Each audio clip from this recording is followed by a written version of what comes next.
Hello, hello, hello. Coming to you live from my room with COVID. I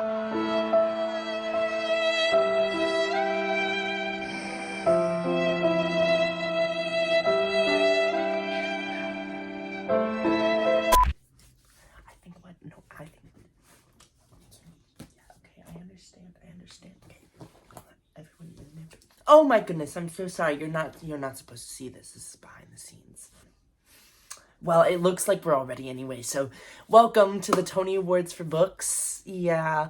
Oh my goodness, I know, it's super exciting. I'm so excited. I can't wait to be hosting, of course. But why don't you go get seated? Know that you are getting a special viewing. It's from the confines of my room. Anyways, I really hope you enjoy this video because after the Tony Awards, we have a special announcement for the top 10 books of 2023 that I read. So, please sit back and relax as we go soaring through some books.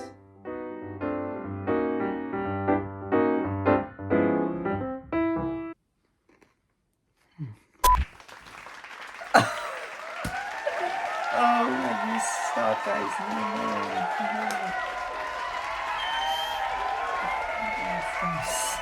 Stop it. Welcome.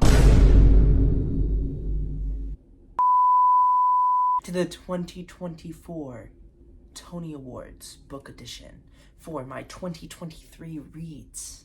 Today, we are here to celebrate books that didn't exactly make it into the top 10, but books that had aspects that are top 10 worthy. So anyways, let's just get right into it. I have my trusty, dusty notebook.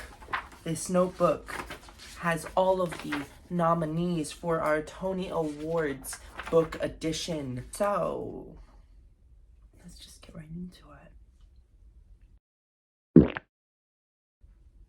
The first category is Best Musical. Now, these are books that have music in them or are centered around music, and we only had 4 that are evenly matched in the way that music was involved or built into them. The winner of this category ended up being The Final Revival of Opal and Nev. This book was the first book I actually read in 2023. Such a powerhouse of a book. It really delves into racial and class divides, and it goes into such depth about the music industry and just the corruption of the music industry. It does a really good job of just breaking that apart, and it dives a little bit into cancel culture as well. And it's just, I think the interview style of this book is so well done. This book is actually very similar in a lot of ways to Daisy Jones and the Six in its execution, but overall I think this one packs a lot more of a punch and I think is the better novel out of the two. It has so many intense themes and so many wonderful relationships. Like Virgil LaFleur and Opal, such wonderful characters. Virgil brings out the best in Opal at all moments in time, and it's just so wonderful. And I feel like Opal had just so much stuff to say, so much power behind every word that she said, and it was just really well done. Thank you, Donnie Walton, for this amazing read. And then the next category that we have actually has the exact same 4 nominees, and that is Best Original Score. This category is most likely not going to be here next year, but the winner of this category is The Ballad of Perilous Graves. This book was actually one of my worst books of 2023. This book was rated 2.75 stars, so it was below 3 stars, and that's when it starts to get into my worst book territory. And it was an alright book. I mean, I don't have a lot to say about it. I can't even remember it that much at this point, to be honest. I think the magic system was so beautifully written. And also, look at this amazing map. Stunning. Love. But I think the magic system being so solely based around music is what made each of the songs just hold so much more meaning to me. I think that that's the main reason that this one ended up as the winner of Best Original Score for me. That magic system based around music produced a score that just really resonated, I think, with the story, and I think that was the best part of this novel, to be perfectly honest.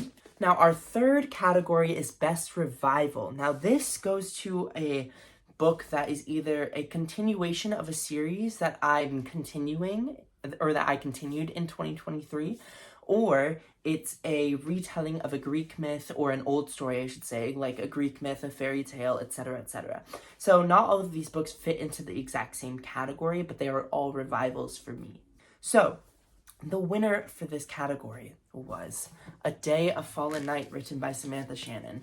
This is a prequel to The Priory of the Orange Tree, and man, when I tell you that I think this book was just so much better than The Priory. Like, I loved The Priory. I truly did. I enjoyed it. I had a good time with it. I don't think it was magnificent. I didn't feel like I got the same out of that book that a lot of other people did. It didn't resonate with me in the same way, but the characters in this one, I just loved every single one of them. I wanted each and every one of them to just succeed and just be so wonderful. You know what I mean? Like, they're just all such wonderful people. Oh, I love them. I love them so much. Like, that was kind of what solidified this for me as being the best revival. But not only that, it's also just the knowledge that comes with that comes from The Priory and goes into this. Like, there were things I saw coming and I was like, no, please don't happen. So when it happened, I was like, no, it happened. But like, it still happened unexpectedly, you know what I mean? Like, I was just rooting for each and every person, and I was rooting for things not to be true.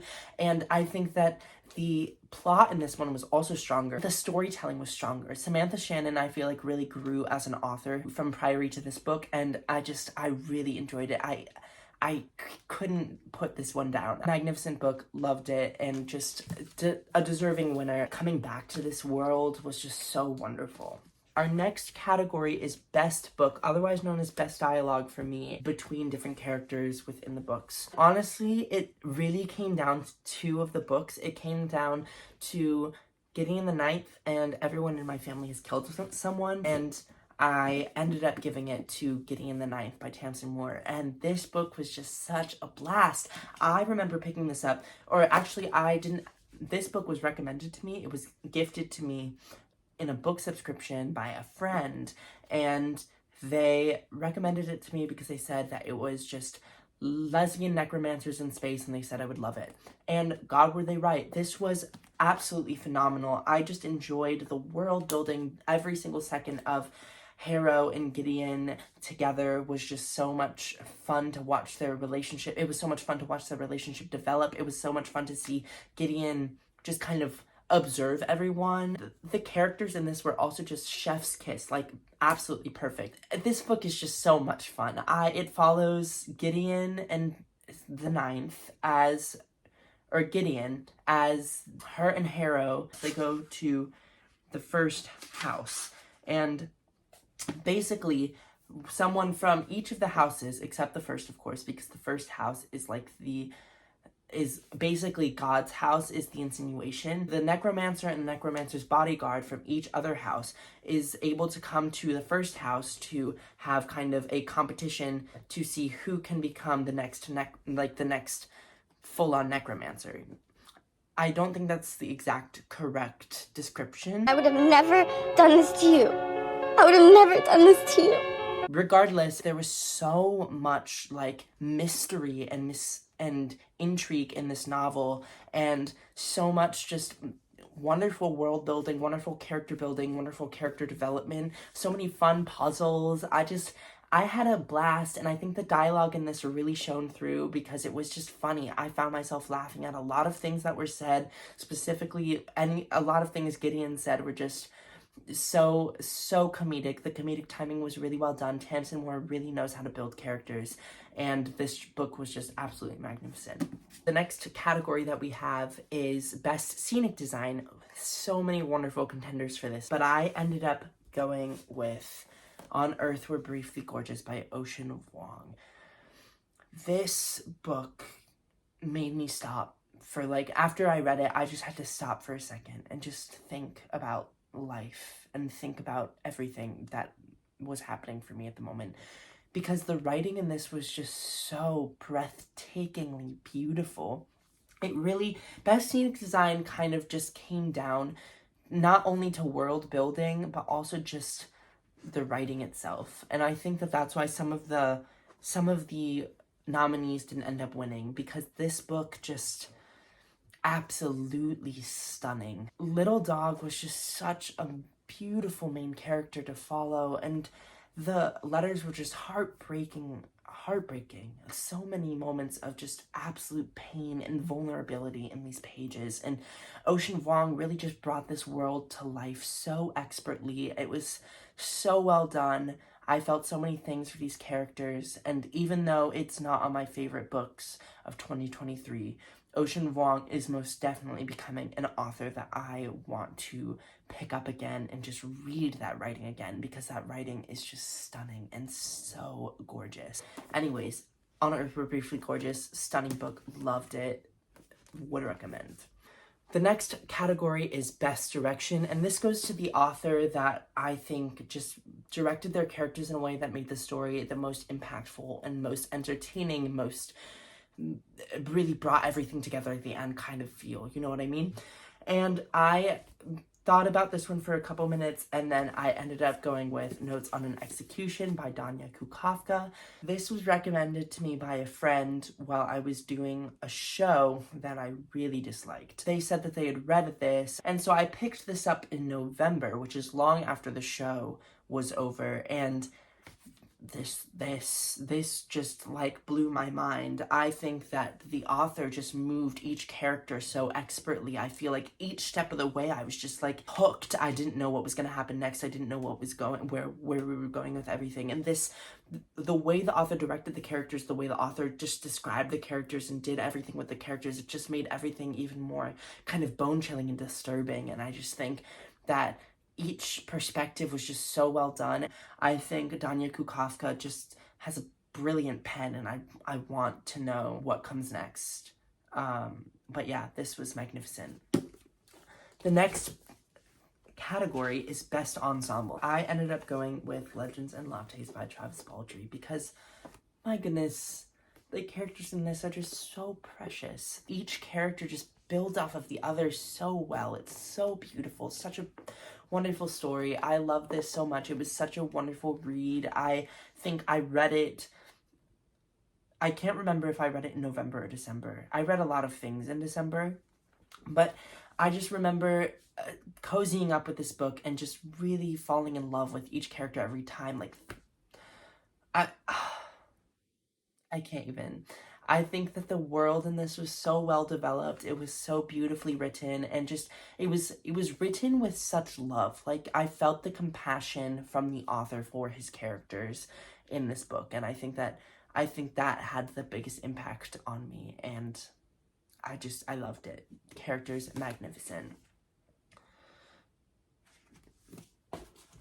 All right, so we have two more large categories. The first one is, of course, Best Featured Actor. I ended up going with Dulcinea Septimus and Thimble. Now, Dulcinea Septimus, I just think was such a well-done character, because I think that she is so unassuming and unexpected, and that just really plays into everything that happens in the book, and I think it's just so well done. And because of that, I don't want to spoil anything, but I also really love Gideon and Dulcinea Septimus's relationship. I think that is just so sweet to watch, and I don't know, I think it's just really well done. She's described really well. She is a strong contender, obviously, for Best Featured Actor, and whatever. Legends and Lattes, Thimble is just the cutest little thing. Oh my goodness, I have no words. Watching him like make all his stuff and just be just the sweetest little character in this entire book is just, it melts my heart whenever he makes new things, and every time he added something new to the menu, oh, I loved watching that menu grow. Oh my goodness, Thimble has my heart. I love Thimble. I will literally be with Thimble for the rest of my life, just to hug that little man. Beautiful soul. I love him, and just one of my favorite characters from 2023. That might be because I read that book really recently, but I don't think so. I think that book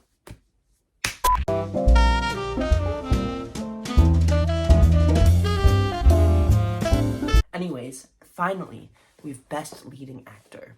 And the winners of this category are Ernest Cunningham and Agnes. This book, oh my gosh, it was so sad. It was so sad, but it was so beautiful. It was so well done. Oh my gosh, I'm tearing up just like thinking about it. But like, it was so well done. It was so heart-wrenching. I think it was absolutely wonderful. And Agnes was just, I think Agnes was the heart-wrenching one to watch because she was the one that was addicted to alcohol, and just seeing that alcoholism was just really sad. Every time she tried to get better, it just hurt more and more to read, and it was just such a really realistic and beautiful tapestry of characters and love and grief, and just I felt so much reading this, and I feel like I would read this again in the future and just have an even more impactful experience. This is just so wonderful, and Agnes is a great character, a really good character. And then Everyone in My Family Has Killed Someone is like the complete opposite of that. It is one of the funniest murder mysteries I've read in a long time. I had such a good time reading this. Like, Ernest Cunningham is one of the most unique voices, or Benjamin Stevenson's Ernest Cunningham is one of the most unique character voices I've read in a while, and I just found myself laughing a lot because his humor is my humor, and it was just so funny. I enjoyed it so much, and this book was absolutely magnificent. I can't even get over it. It's just, I loved it. I loved it. All right, and now that we've had my Tony Awards, it's time to go into the top 10 books of 2023. And just because I don't want to make this video like 17,000 years long, I'm going to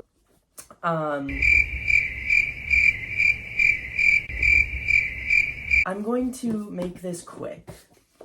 We have at number 10, The Bluest Eye by Toni Morrison. She is just absolutely stunning with a really moving picture of like the natural human condition, and just really delving into race and class, and this book made me stop. I don't think I could read for a couple days after finishing this book, because this book was just such a, it was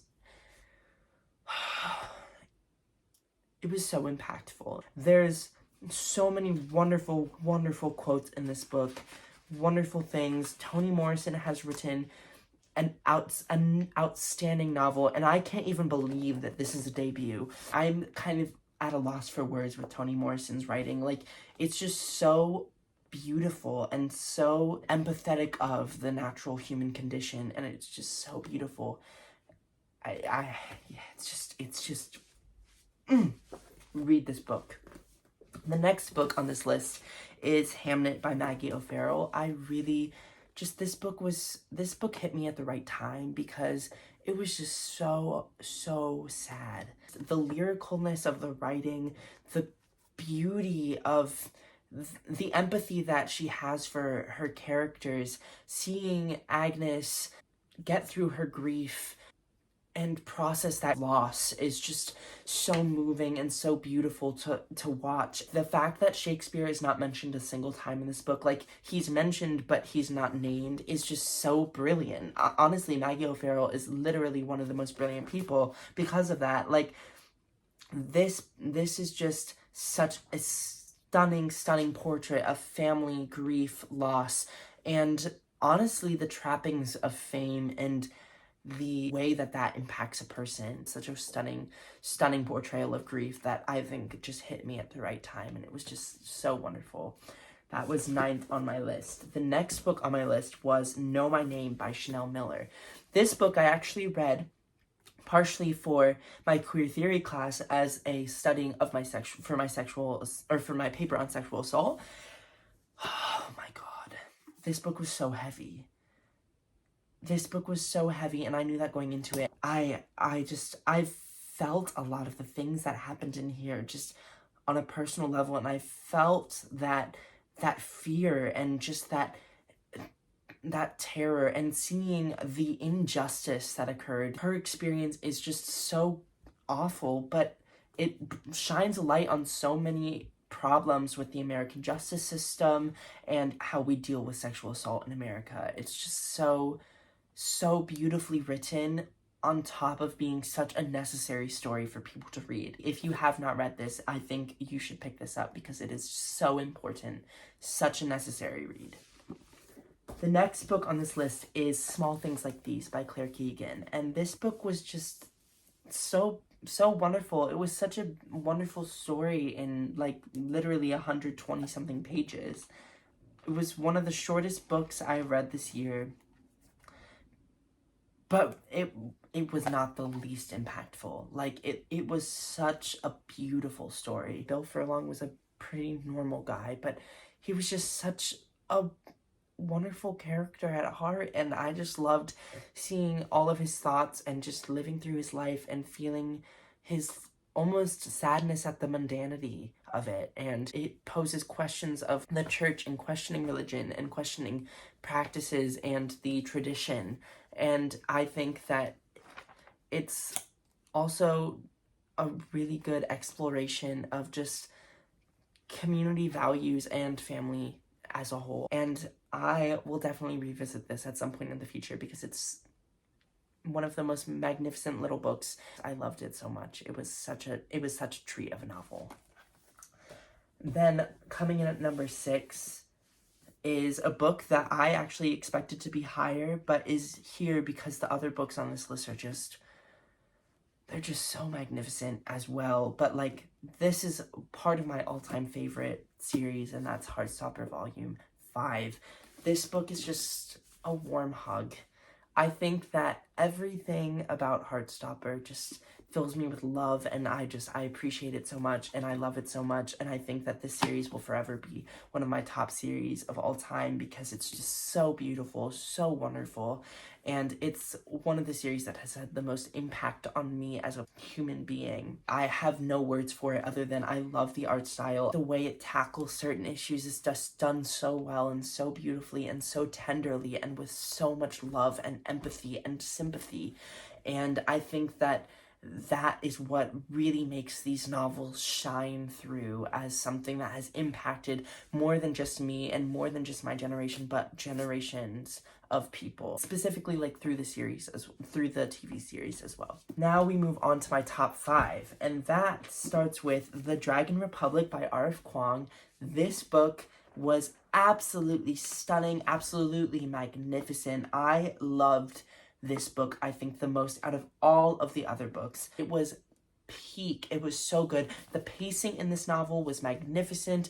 The characters, the relationships, the political intrigue, the magic system, the everything. What had the most impact for me was seeing the consequences of a war on a person and how R.F. Kuang really delved into trauma and addiction and recovery in a fantasy novel that it's so impactful. It's so beautiful. I love Rin's character. Rin's a very flawed character, but she's a character that you root for, even if she makes the wrong decisions, which she makes the wrong decisions a lot of the time. I love Rin and Neza. Neza is such a well-done character, such a calculated character. I also just love Kite, and I think that this book, the plot in this book, the Hesperians are perhaps some of the most disturbing characters I've ever read. R.F. Kuang has just written a masterpiece in this novel with so many well-explored themes and just so many wonderful characters. It was a heavy series, yes, but it was just such a well-done and wonderful one as well. The next book on this list is Harrow the Ninth by Tamsin Moore, and Tamsin Moore took what I loved about Gideon in the Ninth and just made this book. This book had me, I'm not gonna lie, confused for approximately 2/3 of the novel. And I honestly was okay with that because I still enjoyed every single second while I was confused.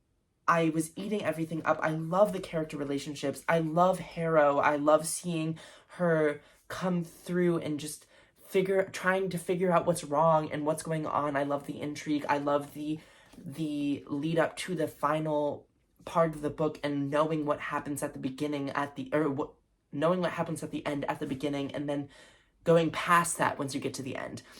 It's just everything about this starts to click at like a certain moment in this book, and it all comes together for me And when that happened, it was like everything clicked in my brain, and this whole book just like became a whole nother level of amazing. The just full on fantasy aspect of this is what made this book just so wonderful. It really brought it up to number 4, and I just could not put it down. It was a book that I ate up the mystery and just could I wanted more. And so I'm so excited to read the 3rd book this year. It's going to be one of the books that I read in the first half of the year for sure. I really want to read that in March when I have my spring break. Anyways, all right, now we're on to the top 3, and these 3 books just had so much impact on me this year. So the first book on this list is Giovanni's Room by James Baldwin.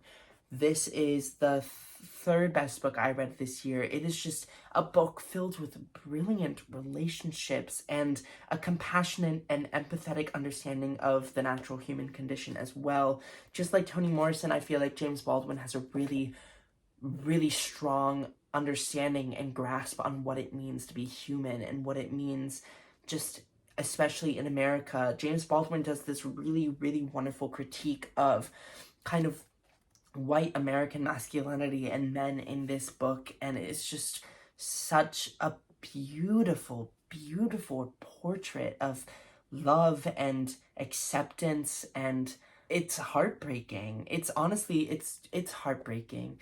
Giovanni is one of the most beautiful but broken characters that I've read. The world isn't ready for what he wants to experience.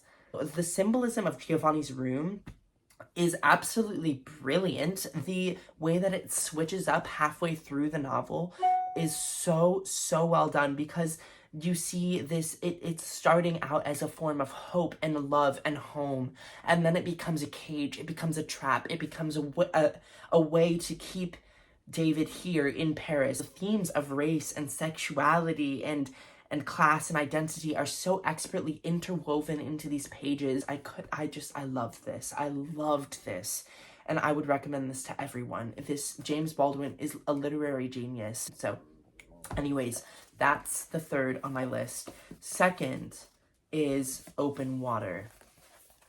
Now, Open Water hit me like a tsunami, and I was super excited to read it. And this book was just another absolutely stunning exploration of race and masculinity, and specifically what it means when the world only sees a black body and not a person. This is one of the most powerful books I've ever read. It's packed with love and empathy, and the relationships are just so gorgeous and so beautiful and so real. They feel so tangible and so fragile and so breakable. And it's short. It's a short novel. They're both less than 200 pages, and they pack such a punch. They're such beautiful, beautiful pieces of art and pieces of just literature in general. It's a beautiful love story too. Like, the love story between the main 2 characters is just so wonderful. And it's a dancer and a photographer, 2 mediums that I absolutely love to just view. It's such a good analysis as well of grief and trauma and what that means, like with toxic masculinity. You know, it's just such a beautiful novel. It has some of the most gorgeous writing I've ever read. This is so beautiful. Pick this up. Absolutely wonderful. It's just, this will forever be a favorite of mine. I'm so excited to read Small Worlds, and yeah, check this out. Finally, my favorite read of 2023 is a classic that I was really late in picking up, and that is The Color Purple. This book, this was perhaps the most heart-wrenchingly beautiful story that I've ever read. I don't know why it took so long to read it. Each letter was so stunning. It was so beautiful. It was such a wonderful relationship. Celie is one of the most gorgeous characters. I felt for Celie every single second of the time. I almost cried multiple times throughout this book. And Celie's relationship with Shug Avery is just beautiful, absolutely beautiful. I loved every single development in this book. I think it was so well done. I'm so speechless. I'm so speechless for this book, because this book just left me feeling speechless for hours. I couldn't process I'd just read. Such a beautiful masterpiece. And the relationship between Celie and Nettie is truly one of the most beautiful things I've ever seen. I love that sisterly relationship. It just filled my heart with so much appreciation and love for my own sister. And I don't know, the queerness in this novel was so beautifully explored. Granted, there was like a lot of self-hatred that Celie felt throughout parts of it, but there was such a wonderful acceptance of queerness as well that I feel like I haven't seen in a lot of literature. And it's just, this was such a beautiful exploration of queerness and race and identity and social class. I can't explain how much this book meant to me and how much this book impacted me in this time. It was just, this is a book that will forever live in my favorites, and I will definitely be revisiting this book at some point in the future. It's such a beautiful novel. Everyone has to go read it if you haven't read it already. Genuinely, I mean, check content warnings, because it is a really heavy book, but it's so wonderful. So wonderful. We'll never stop recommending this. And that is the Tony Awards. That's all for today's video. Don't get COVID, guys, but thanks for coming to the Tonys. Now, now I have to clean all of this up. Bye!